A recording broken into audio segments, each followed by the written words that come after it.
Charlotte melangkah masuk ke hunian mewah tempat tinggal barunya itu. Charlotte berjalan lesu mengabaikan segalanya untuk mencapai kamarnya yang berada di lantai atas. Kemewahan dari hunian dan suasana elegan dari Dubai tak mampu membuat Charlotte menghapus rasa sakitnya.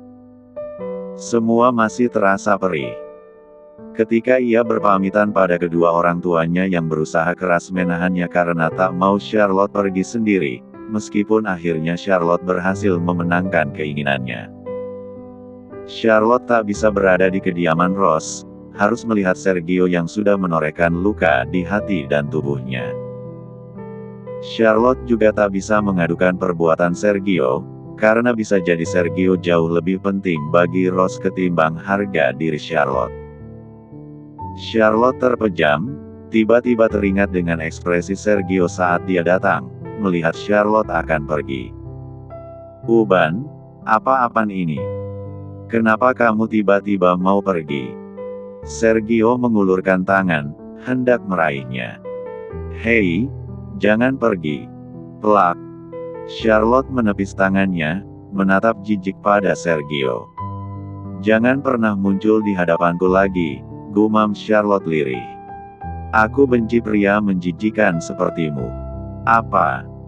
Sergio tampak sangat syok mendengar ucapan Charlotte, seolah-olah dia tidak tahu mengapa Charlotte membencinya.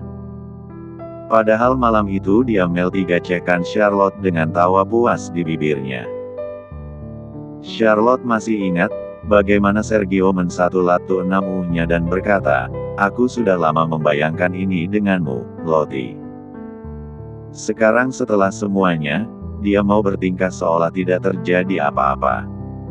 Mungkin dia menikah cepat dengan Delilah untuk menegaskan padaku kalau dia tidak mau bertanggung jawab denganku, gumam Charlotte sinis. "Apapun itu, terserah padamu sekarang, Sergio. Justru mungkin itu yang terbaik, berhenti berurusan denganmu biar hidupku lebih tenang." Charlotte akan berusaha memulai hidupnya yang baru di sini, menjauh dari orang yang sudah menyakitinya. 1 bulan setelah itu, meskipun terkadang masih sering teringat kejadian malam itu, Charlotte perlahan mulai pulih. Charlotte memutuskan untuk bersenang-senang saja, berusaha menghibur dirinya sendiri di seluruh sudut kota Dubai. Lagi pula siapa yang bisa galau di Dubai? Kayaknya bahkan jika besok meteor jatuh dan semua orang pasti mati, semua bakal tetap bahagia asalkan bisa menghabiskan waktu terakhirnya bersenang-senang di kota itu. "Nona muda, ini camilan malam ini." Pelayan meletakkan semangkuk buah-buahan premium di meja. "Kami akan menyiapkan air hangat untuk mandi 30 menit lagi. Ada hal lain yang Nona butuhkan?" "Tidak ada. Terima kasih." "Baik, Nona." Charlotte meraih camilannya ketika tiba-tiba terdengar suara deru mesin mobil di depan pagar rumahnya. Charlotte beranjak, melihat mobil-mobil mewah berjejer di depan, disusul kemunculan beberapa pria. Salah satunya berseru melihat Charlotte, memanggilnya. "Dasar kumpulan penjahat kelamin," gumam Charlotte, melahap camilannya dengan ekspresi datar. "Padahal aku sudah bilang, aku tidak butuh kalian buat memberiku uang." Kecantikan Charlotte memikat sejumlah pria kaya yang ditemuinya di Dubai. Rambut pirang cantik dengan wajah seperti boneka membuat mereka berkerumun seperti semut mengajaknya jalan-jalan. Memamerkan kekayaan mereka seolah Charlotte butuh dengan semua itu. Charlotte cuma mendengkus tak peduli, tak mau lagi berurusan dengan yang namanya pria setelah terluka kemarin. Kalau bisa hidup bahagia sendiri, ngapain harus ada laki-laki yang bisa saja menyakiti? Laki-laki baik seperti Jeremy, Brian, dan Alexander Lee itu sudah habis. Yang tersisa hanya penjahat kelamin seperti Sergio dan Dante, juga semua penjahat kelamin di depan rumahnya sekarang. Charlotte berbalik, meletakkan camilannya di meja dan berniat masuk ke dalam. Namun tiba-tiba pandangannya memburam. Charlotte terhuyung, mendadak merasa mual ingin memuntahkan isi perutnya. Huek. Nona. Huek. Charlotte benar-benar muntah. Huek. Semua orang di meja makan langsung menoleh pada Sergio. Pria muda itu menutup mulutnya, kaget sendiri dengan dirinya yang tiba-tiba mau muntah. "Ada apa?" tanya Sahna pada puternya. "Kamu kenapa, Nak? Tidak enak badan?" "Tidak, Bun, aku Huek." Sergio beranjak terburu-buru dari tempatnya, keluar dari ruang makan besar itu untuk muntah. Brian dan Jeremy ikut beranjak, menghampiri Sergio di luar.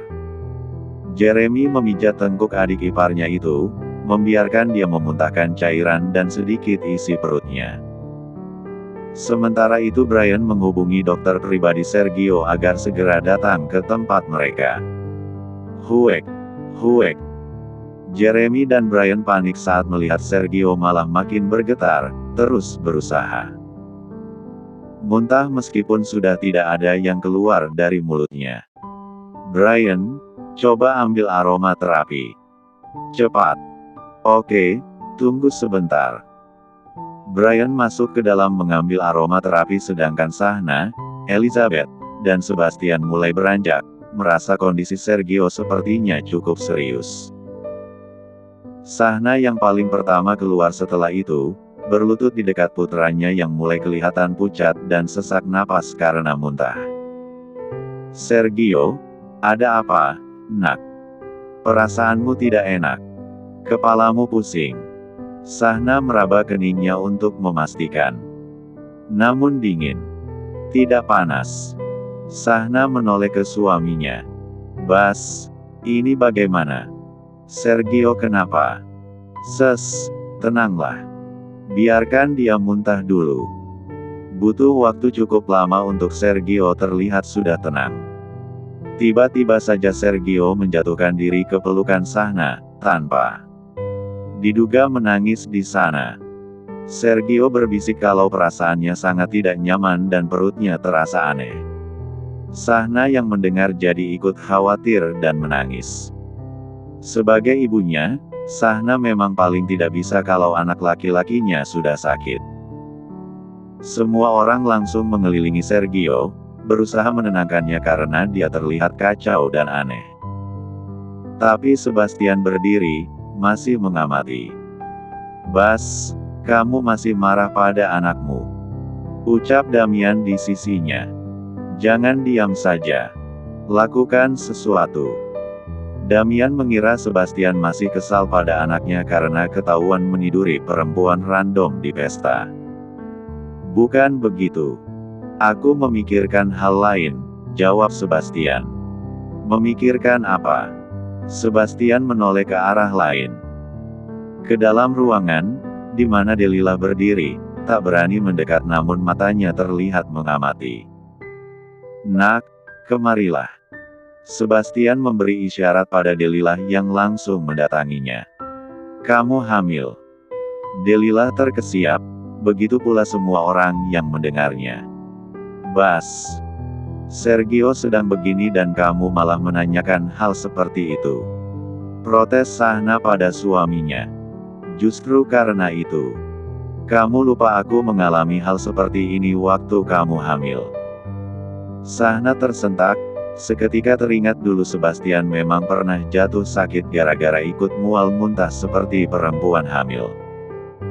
Spontan saja Sahna menatap Sergio lagi, yang tampak sangat syok sampai-sampai badannya kaku. Sergio menatap nanar ke arah Delilah yang juga tampak syok berat. "Hamil. Dia hamil," pikir Sergio ketakutan. "Kami kan cuma melakukannya sekali. Masa dia hamil? Maksudku, Fuk. Please, jangan." Entah kenapa Sergio malah teringat pada Charlotte, yang kini tinggal sendirian di Dubai untuk alasan yang semua orang tak tahu kenapa. Sergio tak tahu kenapa ia malah takut, memikirkan kalau nanti Charlotte tahu Sergio punya anak dari Delilah. Rasanya seperti Sergio telah berkhianat dengan cara paling kejam di dunia. Bawa Sergio ke kamarnya untuk istirahat, titah Sebastian Ross. Lalu melanjutkan, dan Delilah, bersiaplah untuk pemeriksaan. Kalau kamu hamil, pernikahan kalian harus segera dimajukan. Delilah yang mendengar itu diam-diam mengepal tangannya yang mendadak jadi dingin. Matanya bergetar gugup, keringat dingin membasahi punggungnya. Anda hamil, Nona?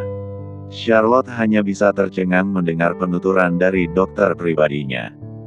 Dokter yang sudah merawat Charlotte sejak lama itu menatapnya prihatin dan berkata, "Nona, jujurlah. Siapa yang sudah melakukan ini pada Nona?" Charlotte tak bisa menjawab, karena mulutnya terbungkam dan air matanya mengalir deras.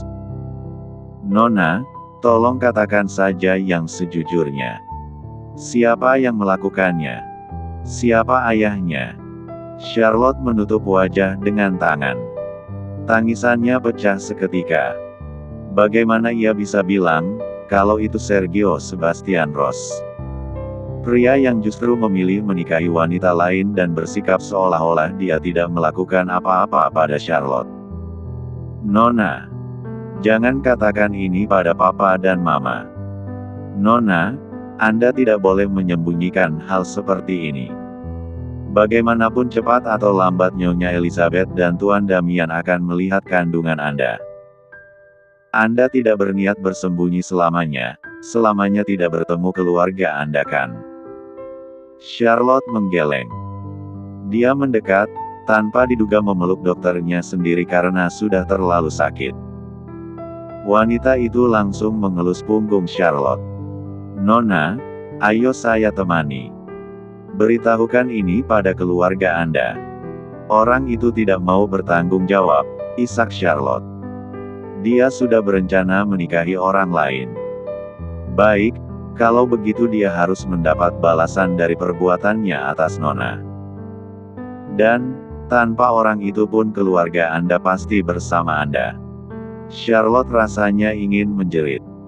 Masalahnya yang membuat ia hamil begini adalah calon penguasa dari keluarga itu sendiri. "Tenangkan diri Anda dulu," bisik dokternya. "Pelan-pelan dulu. Nona cuma sedang ketakutan. Pelan-pelan setelah tenang, kita beritahukan ini pada Nyonya dan Tuan." "Setuju, Nona." Charlotte mengangguk. Merasa sedikit lebih tenang, meskipun masih merasa panik dan takut. Mungkin dokternya benar. Tidak mungkin selamanya ini disembunyikan. Tapi Charlotte belum berani sekarang. Ia butuh waktu sebentar, untuk mengumpulkan keberanian. "Tapi aku hanya akan memberitahukan ini pada Mama dan Papa," pikir Charlotte. "Sergio, aku tidak akan membiarkan dia tahu." Tidak perlu. Charlotte benar-benar tidak ingin bertemu Sergio lagi seumur hidupnya. Sergio berjalan mondar-mandir menunggu hasil tes dari Delilah. Meskipun sudah disuruh istirahat karena pucat setelah muntah, Sergio tidak bisa tenang. Ada rasa penolakan yang kuat dalam dirinya, memikirkan kalau Delilah benar hamil anaknya. "Ya, katakan saja," Sergio brengsek. Tapi ia hanya tidak bisa menepis rasa enggan di hatinya. Sergio tidak ingin Delilah hamil. Setidaknya, jangan sekarang. Please, jangan sekarang. "Bro, tenanglah. Melihatmu mondar-mandir begini malah bikin kepalaku ikut sakit," tegur Brian. Sergio berhenti mondar-mandir, tapi langsung duduk bersandar pada tembok, mengacak-acak rambutnya frustasi. Tiba-tiba pintu terbuka, membuat Sergio terlonjak, mengira itu adalah hasil tes apakah Delilah hamil atau tidak. Namun ternyata itu Jeremy. "Hasilnya belum keluar?" tanya Jeremy. "Belum," jawab Sergio lesu. "Kak, boleh tidak aku berharap dia tidak hamil? Maksudku, aku belum siap." "Belum siap atau bukan dia wanita yang kamu harapkan hamil anakmu," balas Jeremy, menusuk tepat di jantung Sergio. Brian diam-diam menatap Sergio, karena Dia satu-satunya yang tahu siapa sebenarnya wanita yang Sergio inginkan. Wanita yang justru tidak ada di sini. Kalau Uban ada di sini, dia pasti bakal mengamuk padaku, bisik Sergio lirih. Yah, seharusnya dia di sini memarahimu karena berbuat sinting, balas Jeremy santai. Tapi sebenarnya kenapa Lottie pergi? Brian ikut menimpali. Maksudku, tiba-tiba sekali. Tidak ada angin, tidak ada hujan, Lottie langsung pergi ke Dubai. Mama bilang malam itu Lottie pulang seperti abis menangis, jawab Jeremy. Setelah itu juga dia tidak mau menjelaskan ada apa. Kami cuma mengira dia dan Dante putus, karena anehnya Dante juga mendadak pergi ke Swiss beberapa hari setelah itu. Tapi ya namanya juga anak gadis. Kadang-kadang susah mengerti tentang isi pikirannya. Harusnya malam itu aku atau kakak menemani bocah ini, kata Brian lagi. Lagian itu masih tidak masuk akal bagiku. Kenapa Sergio bisa mabuk sampai dia bahkan tidak ingat detail dia melepaskan keperjakaannya. Di pesta bangsawan yang dihadiri banyak wanita muda begitu, alkohol yang bikin mabuk sampai lupa diri itu seharusnya tidak disediakan kan. Tapi kenapa Sergio mabuk? Sergio tersentak, mendongak pada Brian yang barusan mengucapkan kalimat itu. Jeremy juga menoleh pada Brian, dengan ekspresi 11-12 dengan Sergio. Oh, shit, umpat Brian. Mendadak tersadar juga. Jangan bilang memang Delilah sengaja agar kamu menikahi dia. Brian, jangan mengambil kesimpulan terlalu cepat, tegur Jeremy. Kak, realistis saja, Sergio Sebastian Ross, siapa yang tidak mau dengan anak ini? Siapapun yang jadi istrinya akan otomatis duduk di kursi istri pewaris keluarga Ross. Siapapun yang mengandung anak bocah ini, otomatis akan jadi ibu dari calon pewaris baru. Kalau ada gadis-gadis saling membunuh demi dapat setetes spermanya, aku tidak akan kaget. Ucapan Brian mau tak mau memicu rasa curiga Sergio. Namun Jeremy menimpali, kalau situasinya sudah jadi begini, laki-laki kalau banyak bicara malah dianggap tidak bertanggung jawab. Lagi pula kalau perempuan itu benar-benar hamil, urusan dia sengaja menjebak atau tidak sudah urusan lain. Intinya anak di perutnya adalah anaknya Sergio. Sergio langsung mengacak rambutnya lagi, makin frustrasi. Tiba-tiba pintu ruangan terbuka, membuat Sergio kembali terlonjak. Kali ini yang datang adalah apa yang dia tunggu. Delilah tidak hamil. Sergio bahkan tidak bisa menahan desahan leganya. Tanggat!